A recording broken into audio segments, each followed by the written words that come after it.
What's on the cutting room floor today, Mrs. Muntz? What do you make of this? A couple staged a fake proposal to get free drinks at a restaurant. They staged this and then they put it on X. And a lot of people have said, oh, you're stealing. Hope you're proud of what you're doing. Sad commentary on a lot of levels that people have liked it. I consider that theft. Other people have said go for it. And the fact they got married anyway, they weren't a fake couple, if that makes any difference. Some have said it's ruined it for all of us who are having genuine gestures in restaurants. Yeah. Did they set out to deceive everyone? They did. No, they did. They wanted to get some free drinks. They were on holidays in Hawaii. Yeah. The husband gets down on one knee in front of a full restaurant of people. Yeah. The happy couple embrace and kiss to cheers from other diners.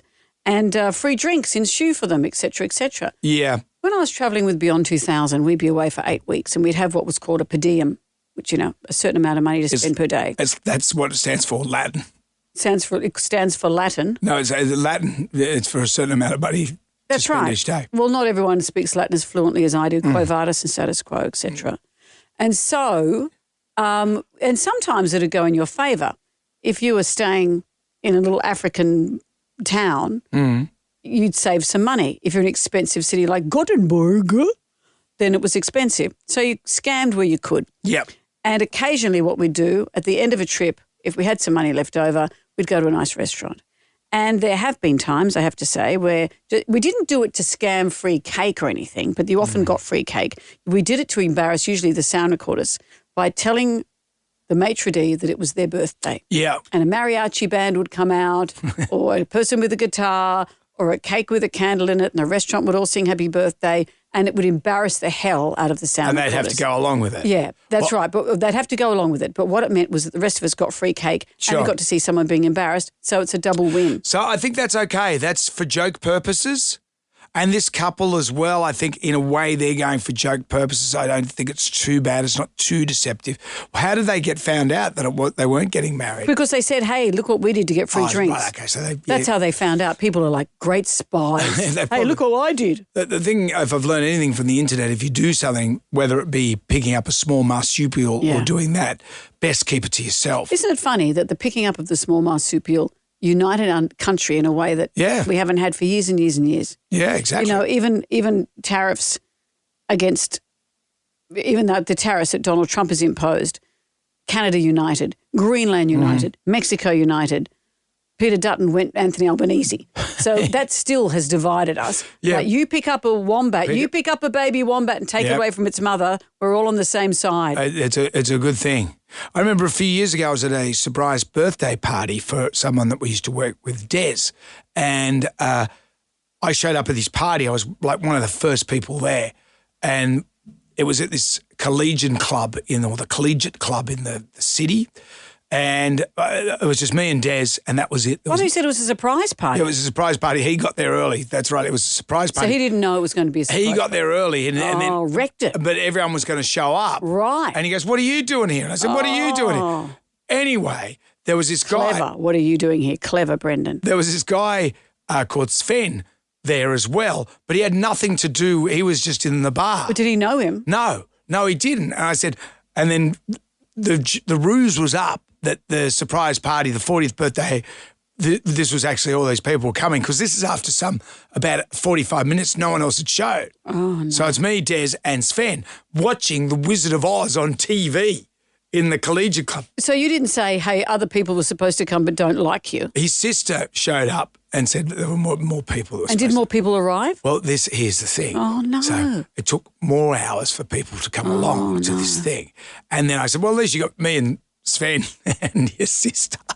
Don't feel too bad. Oh, yeah. And we've got the Wizard of Oz. And then as time rolled on, people did start to filter in. And by this stage, Sven had ingratiated himself into the party. So I started, they'd say, how do you fit into this, Sven? And I'd say, he saved Des's life in an ice fishing accident. Right. From It's a Wonderful Life, when the kid Harry Bailey falls into the ice. It was like that. And they go, oh, right. Anyway, I just started that story there. Then more and more people come. And then there's like about 100 people there. So it turned out to be okay. But the story had gone and spread like wildfire that Sven had indeed saved Des's Did people life. buy him drinks? Well, I was standing there, Wendy Harmer standing next to Sven. So I hear that you saved Des in an ice fishing accident. And he went, what? The ruse was up. Well, no, he just didn't. No one caught on. And I thought it was the greatest thing in the world. But did he get free drinks because of it? Was it a scam? Yeah, of people some are buying kind? him drinks because they thought he was related What's upset to. me about that story is, so what time would Des have had to get there for him to be there last? He got there way too early. Yeah, but he would have had to come at midnight by the time everyone was there by the sound If of he was it. to be there late. But it was... You know, if you're going to have a surprise party, everyone, get there on time. A, birthday person, don't get there anywhere early. Yeah. B, if you're a guest, get there on time. That's the whole point. Surprise birthday parties are tough. Remember though. that time you thought you were having I one? thought I was getting one for my 26th birthday.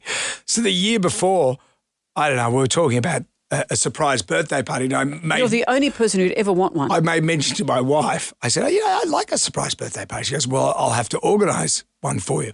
I was newly married to my wife back then, so I thought maybe something might actually happen, but instead the year passes. And you know me, once I get a thought in my mind. And so leading up to that birthday weekend, I said, we should do something for my birthday. And Ellen said, no, we've got, we can't do that. Or, hang on a minute. Hang on a And then minute. I rang my mates. I said, what are we doing for my birthday? And they said, no, we've got something on. It was all incredibly vague. Yeah. Even my parents, I rang my parents. What are we? My birthday's this weekend. What's happening? What are you guys? Oh no, we've got. So anyway, how you been? So it just seemed very, very odd, and I thought it's happening. It's happening. Birthday party, surprise birthday party. And what did So happen? Saturday, I'm at home. I'm trying to pretend that you're not ready. Just waiting, looking out in the backyard. You know? Yeah. And then I said, I'm just going to go down to the shops, Helen. I'm just going to get some stuff. beer. I'll get some stuff. Yeah. And she goes, yep, no worries. And then she said, well, where are you going? I said, just to the shops. She goes, well, don't be too long. What a sign. So I go out on my motorbike, come in, open the door. There's no one there. Did anyone turn up? And we lived in a unit. I've got in the backyard. There's Morgan, my oldest son, just sitting in his little sand pit. G'day, mate. How are you? Yeah, good. Okay. He turned up.